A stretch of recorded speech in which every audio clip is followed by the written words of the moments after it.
Welcome to YouTube. நான் உங்கள் Uma. So இன்னைக்கு பார்த்தீங்க அப்படின்னா சிம்பிளிஃபிகேஷன் டாபிக்லேருந்து ஒரு சம் எடுத்துட்டு வந்திருக்கோம் பாருங்க. ஸோ என்ன கொடுத்துருக்காங்க, 48,32,718. ஓகேங்களா. ஸோ இது பார்த்தீங்க அப்படின்னா 11ஆல் டிவைட் ஆகுமா அப்படின்னு எப்படி செக் பண்ணலாம் அப்படின்னா 1 விட்டு 1 நம்பர் பாருங்க. 1, அதுக்கப்புறம் 3வது டிஜிட், அதுக்கப்புறம் 5வது டிஜிட், அதுக்கப்புறம் 7வது டிஜிட். ஓகேங்களா. ஸோ இது அப்படியே கூட்டணும் பாருங்க. 4 + 3 + 7 + 8.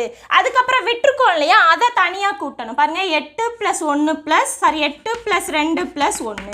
இதை கூட்டினீங்க அப்படின்னா 7, 14, 22. இதை கூட்டினீங்க அப்படின்னா 11. ஓகேங்களா. ஸோ இந்த மாதிரி 1 விட்டு 1 கூட்டினதுக்கு அப்புறம் இது ரெண்டையும் நம்ம வித்தியாசம் கண்டுபிடிக்கணும். ஓகேங்களா. ஸோ 22 - 11 = 11. இந்த இடத்துல 0வோ அப்படி இல்லைன்னா 11ஓட மடங்கோ வந்துச்சு அப்படின்னா அந்த ஹோல் நம்பரும் 11ஆல் டிவைட் ஆகும். ஓகேங்களா.